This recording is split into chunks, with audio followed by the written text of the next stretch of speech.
ഇന്നത്തെ നമ്മുടെ KSRTCയുടെ വാർത്തകളിലെ താരം ബിസിനസ് ക്ലാസ് ബസ്സാണ്. എല്ലാവരും അറിഞ്ഞില്ല, ലോഞ്ച് ആയിട്ടുണ്ട്. ആലപ്പുഴയിൽ നിന്ന് ബാംഗ്ലൂർക്ക് ഓൾട്ടർനേറ്റ് ദിവസങ്ങളിലാണ് ഇപ്പോൾ സർവീസ് നടന്നുകൊണ്ടിരിക്കുന്നത്. അപ്പോൾ 16-ാം തീയതി നമ്മുടെ കേരളത്തിൽ നിന്ന് സ്റ്റാർട്ട് ചെയ്തിട്ടുണ്ട്. 17-ാം തീയതി രാവിലെ ബാംഗ്ലൂർ എത്തത്തേക്കിലാണ് അവർ റൂട്ട് ക്രമീകരിച്ചിരിക്കുന്നത്. അപ്പോൾ 17-ാം തീയതി ഉച്ച കഴിഞ്ഞിട്ട് ഞാൻ എൻ്റെ ഒരു ടൈം ഇതിനു വേണ്ടി ഒന്ന് ഫ്രീ ആയി നിൽക്കുകയായിരുന്നു. ഇത് കാണാൻ വേണ്ടിയിട്ടേ നമ്മുടെ സാറ്റലൈറ്റിലാണ് ഇത് വന്നെന്നുള്ള അങ്ങനെയുള്ള എൻ്റെ അറിവ് അതായിരുന്നു. അപ്പോൾ ഞാൻ നേരെ സാറ്റലൈറ്റിലേക്ക് അതിനുള്ള കാര്യങ്ങളൊക്കെ ആയിട്ട് പ്ലാൻ ചെയ്ത് ഇങ്ങനെ ഇരിക്കുകയായിരുന്നു കേട്ടോ. എന്തായാലും കുറച്ച് നാളായിട്ട് ആൾക്കാർ ഇങ്ങനെ കാത്തിരുന്നൊരു ബസ്സാണ് കേട്ടോ. KB ഗണേഷ് കുമാർ സാറാണ് എൻ്റെ നന്ദി പറയുന്നത്. പുള്ളിയുടെ തലയിൽ ഉദ്ദേശിച്ചൊരു ഐഡിയ ആണല്ലോ.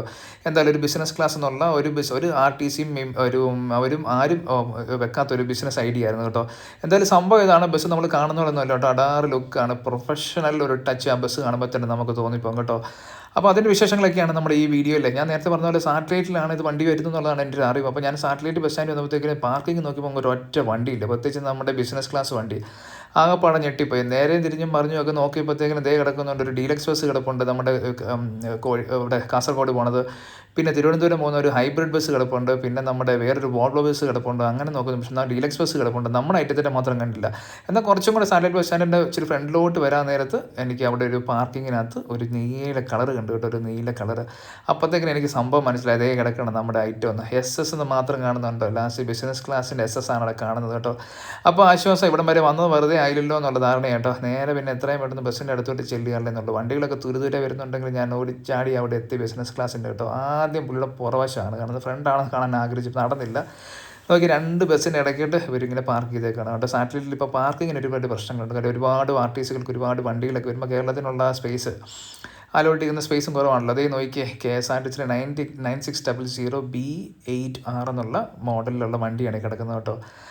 അപ്പോഴാണ് നമുക്കൊന്ന് ആശ്വാസമായത്. 2 ബസ്സിൻ്റെ ഇടയ്ക്ക് കൂടെ ചെറിയൊരു വഴിയുണ്ട് കേട്ടോ. അതിൻ്റെ കൂടെ വെച്ചടിച്ചതിൻ്റെ ഫ്രണ്ട് ഒന്ന് കാണാനായിട്ട് ആ ഗ്യാപ്പിനിടയ്ക്കുണ്ട്. ഒരാൾക്ക് നടക്കാനുള്ള ഗ്യാപ്പ് ഉണ്ട് കേട്ടോ. അങ്ങനെ നോക്കി കഴിഞ്ഞാൽ നമുക്ക് ഗ്യാപ്പ് ഇല്ലെന്ന് തോന്നും, പക്ഷേ ഒരാൾക്ക് കിടക്കാനുള്ള ഗ്യാപ്പ് ഉണ്ട് കേട്ടോ. അതേ ഹൈറ്റ് എത്തിക്കഴിഞ്ഞിരിക്കും കേട്ടോ. അപ്പോൾ എനിക്കൊരു കാര്യം മനസ്സിലായി, ഇതിൻ്റെ ക്രൂസൊക്കെ എല്ലാവരും ഉറങ്ങുമായിരിക്കും. അവർ രാവിലെ വന്നതാണല്ലോ, രാവിലേക്ക് വന്നവരുടെ കാര്യങ്ങളൊക്കെ ഓൾട്ടർനേറ്റ് കാര്യങ്ങളൊക്കെ ചെയ്തു. അതിൻ്റെ തൊട്ടടുത്തപ്പം തന്നെ ബാംഗ്ലൂർക്ക് വരുന്ന മറ്റ് ബസ്സുകളൊക്കെ ഉണ്ട് കേട്ടോ. പത്തനംതിട്ട ഡിപ്പോയുടെയും കോഴിക്കോടിൻ്റെയൊക്കെ പല ബസ്സുകളൊക്കെ അപ്പുറത്ത് കിടപ്പുണ്ട് കേട്ടോ. അപ്പോൾ ഇവരെല്ലാവരും ഉറങ്ങുകയൊക്കെ ആണ്ട് ആരും നമുക്ക് ശല്യപ്പെടുത്താനൊന്നും പാടില്ല ഒരു സമയത്ത്. അപ്പോൾ ഞാൻ പുറത്തു നിന്നുള്ള നല്ല വീഡിയോസൊക്കെ എടുത്തിട്ട്, പ്രത്യേകിച്ച് നല്ല ആ ഒരു പാർക്കിങ്ങിൽ, പ്രത്യേകിച്ച് ആ മരത്തിൻ്റെ ഇടയ്ക്കിലൊക്കെ ഇങ്ങനെ പാർക്കിങ്ങിൽ വണ്ടി കിടക്കണമെന്ന് കണ്ടു കഴിഞ്ഞാൽ ഒരു അന്നന്നര ലുക്ക് തന്നെ ഉണ്ട്, ഒരു രക്ഷയില്ല കേട്ടോ. അവിടെ നിന്നല്ല അവരുന്ന് ഉദ്ഘാടന സമയമുണ്ട്, അവിടെ നിന്ന് കൊമ്പിനകത്തൊരു കസവൊക്കെ കെട്ടിവിട്ടിട്ടുണ്ടായിരുന്നു കേട്ടോ. ആ കസവൊക്കെ ഇപ്പോഴും അതുപോലെ തന്നെ ഉണ്ട് കേട്ടോ. എന്തായാലും കുറേ നല്ല ബിസിനസ് ഐഡിയ ആയിട്ട് KSRTC ഇങ്ങനെ മുമ്പോട്ട് പോകുന്നത് കാണുമ്പോൾ തന്നെ നമുക്കൊരു എന്താ പറയുക, ഒരു സന്തോഷമുള്ളൊരു കാര്യം തന്നെയാണ് കേട്ടോ. ഈ ബസ് ഞാനിങ്ങനെ അന്തം വിട്ട് നോക്കിയെന്നാൽ പലരും അവിടെ നിൽപ്പുണ്ടായിരുന്നു കേട്ടോ. ഇനിയിപ്പം ആ നോക്കിയവരുടെ വീഡിയോ ഞാൻ എടുത്തിട്ടില്ല. ഞാൻ ചില വീഡിയോസൊക്കെ ഞാൻ ഇങ്ങനെ പറയുമ്പോൾ ആൾക്കാർ പറയുന്നത് ഈ ചുമ്മാ പറയുന്നതാണെന്നൊക്കെ കേട്ടോ.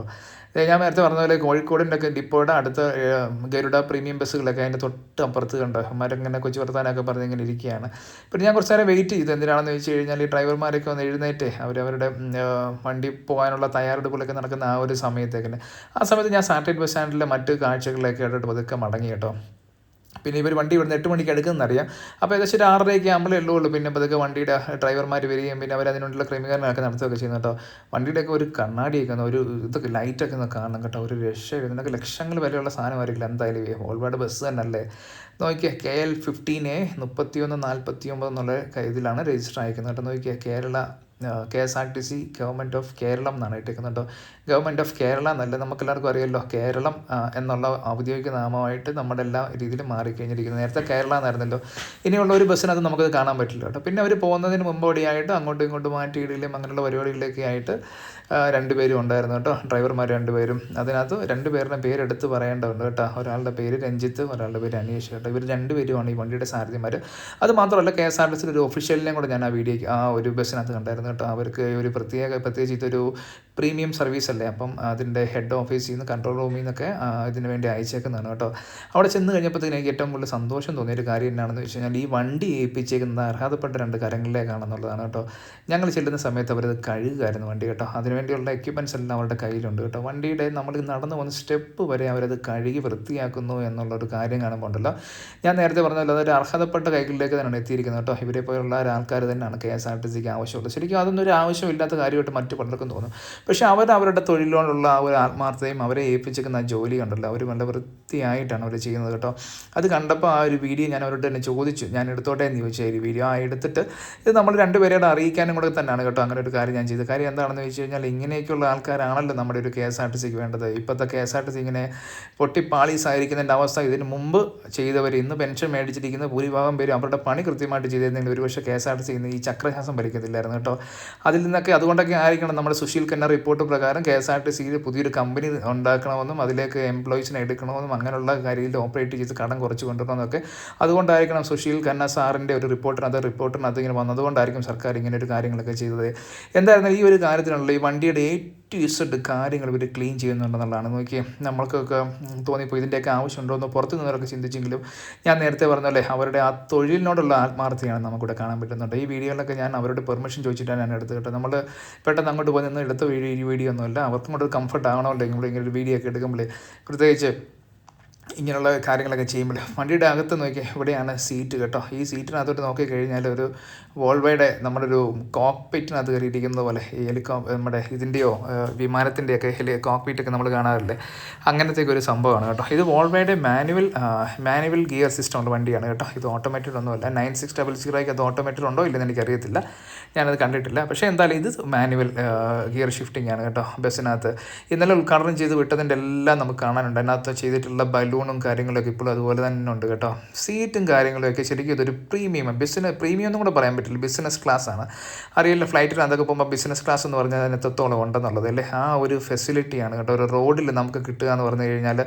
ശരിക്കും ഇതിൻ്റെ ഒരു ബിസിനസ് ഐഡിയ എന്ന് പറഞ്ഞാൽ ഗണേഷ് കുമാർ സാറിന് തന്നെയാണ് കൊടുക്കേണ്ടത് കേട്ടോ. നമ്മൾ പ്രത്യേകിച്ച് ഹൈറ്റൊക്കെ ഉള്ള ഒരാൾക്ക് വോൾവോയുടെ വലിയ വണ്ടിക്കകത്ത് വിഷയം ഉണ്ടാവാറില്ലെങ്കിൽ ഈ ഒരു വണ്ടിക്കകത്തുണ്ടല്ലോ ഒരുപാട് നല്ല ലെഗ് സ്പേസ് ഒക്കെ കണ്ടിട്ടുണ്ട് കേട്ടോ. നോക്കി, ഇതൊരു വിമാനത്തിനകത്തൊക്കെ നമ്മൾ ഞാൻ വിമാനത്തിൽ ഇതിലും കയറിയിട്ടൊന്നുമില്ല, പക്ഷേ സിനിമയിലൊക്കെ നമ്മൾ വിമാനത്തിൻ്റെ കാണുമ്പോൾ ഇതുപോലെ നമുക്ക് എല്ലാ സീറ്റിൻ്റെ ഫ്രണ്ടിൽ ഇതുപോലെ നമുക്കൊരു ഡിസ്പ്ലേ കാണാൻ പറ്റുമല്ലോ. ഇതിനകത്ത് ഫ്രീ വൈഫൈ ആണ്, നമുക്ക് യൂട്യൂബിനകത്ത് വീഡിയോ കാണാം, പിന്നെ കുറച്ച് സിനിമാസൊക്കെ കാണാൻ പറ്റും. പിന്നെ ഒരു ഇൻസ്ട്രക്ഷൻസ് ആണ് കേട്ടോ, പാസഞ്ചർ എൻ്റർടൈൻമെൻറ്റ് സിസ്റ്റം. ആ നമ്മുടെ ഫ്രണ്ടിൽ കാണുന്ന ആ ഡിസ്പ്ലേ അതെങ്ങനെ ഉപയോഗിക്കാം, അതിനകത്ത് നമുക്ക് വേണ്ട ആപ്ലിക്കേഷൻസ് ഏതൊക്കെ രീതിയിൽ ഉപയോഗിക്കാം, അങ്ങനെയുള്ള സകലമാന കാര്യങ്ങളും കൊടുക്കുന്ന ഒരു ബുക്ക്ലെറ്റ് പോലത്തെ ഒരു പേപ്പറാണ് കേട്ടോ. ഒരു ലാമിനേറ്റ് ചെയ്തിട്ടുള്ളൊരു പേപ്പർ. അത് വായിച്ച് നോക്കി കഴിഞ്ഞ് കഴിഞ്ഞാൽ നമുക്ക് ആ ഒരു സാധനം ആരുടെയും ഹെൽപ്പ് ഇല്ലാതെ നമുക്കത് ഓപ്പറേറ്റ് ചെയ്യാൻ പറ്റും. പിന്നെ ഒരാൾക്കൊരു ചോദ്യം ചോദിക്കണം, ഹെഡ്സെറ്റ് നമ്മൾ കൊണ്ടുപോകണം. ഹെഡ്സെറ്റ് കൊണ്ടുപോകേണ്ട കാര്യങ്ങളൊന്നുമില്ല, ഹെഡ്സെറ്റ് അവർ തന്നെ പ്രൊവൈഡ് ചെയ്യുന്നുണ്ട്. നമുക്ക് വേണമെങ്കിൽ നമ്മുടെ സ്വന്തം ഹെഡ്സെറ്റ് ഉപയോഗിക്കാം, അതല്ലെങ്കിൽ ബോട്ടിൻ്റെ ഒരു കിടുക്കാച്ചി ഹെഡ്സെറ്റ് ഉണ്ട് കേട്ടോ, അത് ഉപയോഗിക്കാം കേട്ടോ. ട്രാവൽ സേഫ്റ്റി, ഈ ബസ്സിൻ്റെ പറ്റിയുള്ള ട്രാവൽ സേഫ്റ്റിയിൽ നമ്മൾ ചെയ്യേണ്ട കാര്യങ്ങൾ എന്തൊക്കെയാണ്, പാസഞ്ചർ ചെയ്യേണ്ട കാര്യങ്ങൾ എന്താണ്, നമ്മുടെ റെസ്പോൺസിബിലിറ്റി എന്താണ്, ആ വണ്ടി എങ്ങനെ ക്ലീനായിട്ട് ഉപയോഗിക്കാം, സേഫ്റ്റി ആയിട്ട് നിങ്ങളുടെ കാര്യങ്ങളൊക്കെ എങ്ങനെ നടക്കും, അങ്ങനെയുള്ള കാര്യങ്ങൾക്കൊക്കെ നമുക്ക് അതിനകത്ത് വായിച്ച് നോക്കി കഴിഞ്ഞാൽ ഇംഗ്ലീഷിലും മലയാളത്തിലും ഉണ്ട്. അത് വായിച്ച് നോക്കി കഴിഞ്ഞാൽ നമുക്ക് നമ്മുടെ കൃത്യമായിട്ടുള്ള കാര്യങ്ങൾ മനസ്സിലാകും കേട്ടോ. ഒരു രക്ഷയില്ലാത്ത ഒരു ഇൻറ്റീരിയറാണ് അകത്തുള്ള ഒരു റിച്ച് ലുക്കാണ്.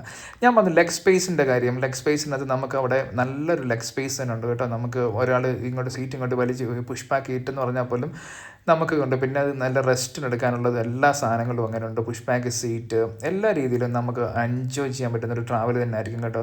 നോക്കി, ഇപ്പോൾ ഇതിൻ്റെ ഡിസ്പ്ലേക്കകത്തുള്ളതാണ്. അത് നമുക്ക് വേണ്ടെങ്കിൽ ഷട്ട് ഡൗൺ ചെയ്ത് വെക്കാം, വേണമെങ്കിൽ അത് ഉപയോഗിക്കാം. VIP ബസ് എന്ന് പറഞ്ഞിട്ട് നോക്കിയാൽ ഇതൊരു ആൻഡ്രോയിഡ് സിസ്റ്റം അങ്ങനത്തെ ഒരു ഇതിൽ പ്രവർത്തിക്കുന്ന ഒരു സംഭവം കേട്ടോ. ഇതും ഞാൻ നേരത്തെ പറഞ്ഞ പോലെ നമുക്ക് സിനിമകളൊക്കെ കാണാം, യൂട്യൂബിനകത്തുള്ള ഒരു എൻ്റർടൈൻമെൻറ്റ്. ശരിക്കും പറഞ്ഞു കഴിഞ്ഞാൽ ഒരു ബിസിനസ് ക്ലാസ് വണ്ടിക്കകത്ത് കൊടുക്കേണ്ട അതിൻ്റെ സാധ്യമാകുന്ന രീതിയിലുള്ള എല്ലാ കാര്യങ്ങളും അവർ ഈ വണ്ടിക്കകത്ത് കൊടുത്തിട്ടുണ്ട് കേട്ടോ. ഇതിൻ്റെ ഒരു RTCകളിൽ എനിക്ക് തോന്നുന്നു കേരളത്തിലാണെന്ന് തോന്നുന്നു ആദ്യമായിട്ടൊരു ബിസിനസ് ക്ലാസ്സിലുള്ള സംഭവങ്ങൾ വരുന്നത് കേട്ടോ. ബാക്കിയൊക്കെ നമ്മുടെയൊക്കെ സൗകര്യം പോലെ എന്തൊക്കെ വേണമോ അങ്ങനെയുള്ള കാര്യങ്ങളൊക്കെ സെലക്ട് ചെയ്യുക, കാണുക. അപ്പോൾ ഞാൻ ചേട്ടനോട് ഹെഡ്സെറ്റിൻ്റെ കാര്യം എന്ന് ചോദിച്ചപ്പോഴത്തേക്കിന് ഡ്രൈവർ ചേട്ടൻ നമുക്ക് ആ ഒരു ഹെഡ്സെറ്റ് കൊണ്ടു തന്നു കേട്ടോ. ഞാനത് ജസ്റ്റ് ബോട്ടിൻ്റെ ഒരു കിടുക്കാച്ചി ഹെഡ്സെറ്റ്, ഓരോ ബസ്സിനകത്തും ഓരോ ഹെഡ്സെറ്റിനകത്തും ആ ഒരു സീറ്റ് നമ്പർ മെൻഷൻ ചെയ്തിട്ടുണ്ടാകും കേട്ടോ. അപ്പോൾ അതിനനുസരിച്ചിട്ടായിരിക്കും അവർ അലോട്ട് ചെയ്യുന്നത്. KSRTC 1 എന്നുള്ള അപ്പോൾ ഫസ്റ്റ് സീറ്റിൻ്റെ ഒരിതാണ് എനിക്ക് തന്നത് കേട്ടോ. ഞാൻ ജസ്റ്റ് ഒന്ന് എടുത്ത് നോക്കിയെന്നുള്ളൂ കേട്ടോ. സംഭവം നമ്മൾക്ക് ഇതൊക്കെ പ്രൊവൈഡ് ചെയ്യുന്ന സർവീസുകളൊക്കെ എല്ലാവരും കൂടെ ഒന്ന് കാണിക്കണമല്ലോ, അങ്ങനെ എടുത്തതാണ് കേട്ടോ ഈ ഒരു ഹെഡ്സെറ്റ്. ഈ ഹെഡ്സെറ്റ് ബോട്ടിൻ്റെ ഒരു കിടുക്കാച്ചി ഹെഡ്സെറ്റാണ് കേട്ടോ. അത്യാവശ്യം നമ്മുടെ നല്ലൊരു പാട്ടൊക്കെ കേട്ട് ഒരു എൻ്റർടൈൻമെൻ്റ് ആയിട്ട് ഒരു യാത്ര ഒരു നല്ല ആസ്വാദനം തന്നെ ആയിരിക്കും കേട്ടോ. ഇത് പിന്നെ അഡ്ജസ്റ്റബിൾ ആണ് കേട്ടോ. ഈ ഡിസ്പ്ലേ ഒക്കെ നമുക്ക് നമ്മുടെ ആവശ്യാനുസരണം അത് അഡ്ജസ്റ്റ് ചെയ്ത് അതിൻ്റെ ഡിസ്പ്ലേ അഡ്ജസ്റ്റ് ചെയ്ത് ഉപയോഗിക്കാം. പിന്നെ മറ്റൊരു ഫെസിലിറ്റി എന്ന് പറഞ്ഞു കഴിഞ്ഞാൽ അതിനകത്ത് വാഷ്റൂം ഉണ്ടെന്നുള്ളതാണ് കേട്ടോ. ഇപ്പോൾ യൂറിനൽ മാത്രമേ ഉള്ളൂ കേട്ടോ. ഇപ്പോൾ അതിനകത്ത് ഫെസിലിറ്റീസായിട്ട് അവർ പ്രൊവൈഡ് ചെയ്യുന്നത്. യൂറിനൽ ഉള്ളി എന്ന് പറഞ്ഞ് മെൻഷൻ ചെയ്തിട്ടുണ്ട്. ചിലപ്പം ഗോയിങ് ഫോർവേഡ് അതിനുള്ള മറ്റ് ക്രമീകരണങ്ങളോട് അവർ ചെയ്യുമായിരിക്കും. എന്തായാലും സംഭവം ഒരുപാട് സ്പേസ് ഒന്നും ഇങ്ങനെ ഒരു വാഷ്റൂം സെറ്റ് ചെയ്യാൻ വേണ്ടി അവർക്ക് ചെയ്യേണ്ടി വന്നിട്ടില്ല കേട്ടോ. വോൾവോയുടെ സീറ്റുകളെ പറ്റി ഒന്നും പ്രത്യേകിച്ചൊന്നും പറയേണ്ടതില്ലല്ലോ. ഞാനൊന്ന് ഇരുന്ന് നോക്കി, ഒരു രക്ഷയില്ലാത്ത ഒരു ഐറ്റമാണ് കേട്ടോ. പിന്നെ ഒരുപാട് ദൂരമൊക്കെ യാത്ര ചെയ്യുന്നവർക്ക് കംഫർട്ട് ആയിട്ടുള്ളൊരു സീറ്റൊക്കെ ആയിരിക്കും. വോൾവോ എന്നൊക്കെ പറഞ്ഞു കഴിഞ്ഞാൽ അവർ ചുമ്മാ ഒരു സീറ്റൊന്നും ഉണ്ടാക്കത്തില്ല. അതിനൊരു മനുഷ്യൻ്റെ എങ്ങനെയൊക്കെ രീതിയിലുള്ളത് ആ ഒരു ഡിസൈനും കാര്യങ്ങളൊക്കെ ഉണ്ടാവില്ല. അതുകൊണ്ട് അതൊരു കംഫർട്ടായിട്ടുള്ള ഒരു യാത്ര തന്നെ ആയിരിക്കും കേട്ടോ. എല്ലാ സീറ്റിനകത്തും സീറ്റ് ബെൽറ്റ് ഉണ്ട്. പിന്നെ ഇങ്ങനെയുള്ള എല്ലാ ഫെസിലിറ്റീസും ഉണ്ട് കേട്ടോ. യൂറിനകത്ത് പോകേണ്ടവർക്കും ഉപയോഗിക്കാൻ പറ്റുന്നൊരു വാഷ്റൂം കേട്ടോ. ഒരാൾക്ക് നിൽക്കാം കേട്ടോ. അത് പറയേണ്ട കാര്യമൊന്നുമില്ലല്ലോ. നല്ല നീറ്റായിരുന്നു കേട്ടോ വാഷ്റൂമേ. അത് ഹാൻഡ് വാഷ് ചെയ്യാനുള്ളതുകൊണ്ട് പിന്നെ ഒരു ഒഡോണിൻ്റെ ഇത് വെച്ചിട്ടുണ്ട്. നല്ല സ്മെല്ലും കാര്യങ്ങളൊക്കെ അതിനകത്ത് കയറി. പിന്നെ ടിഷ്യൂ പേപ്പറുണ്ട്, കൈയും കാര്യങ്ങളൊക്കെ ഇതൊക്കെ തുടയ്ക്കാനും ഒക്കെ ആയിട്ട്.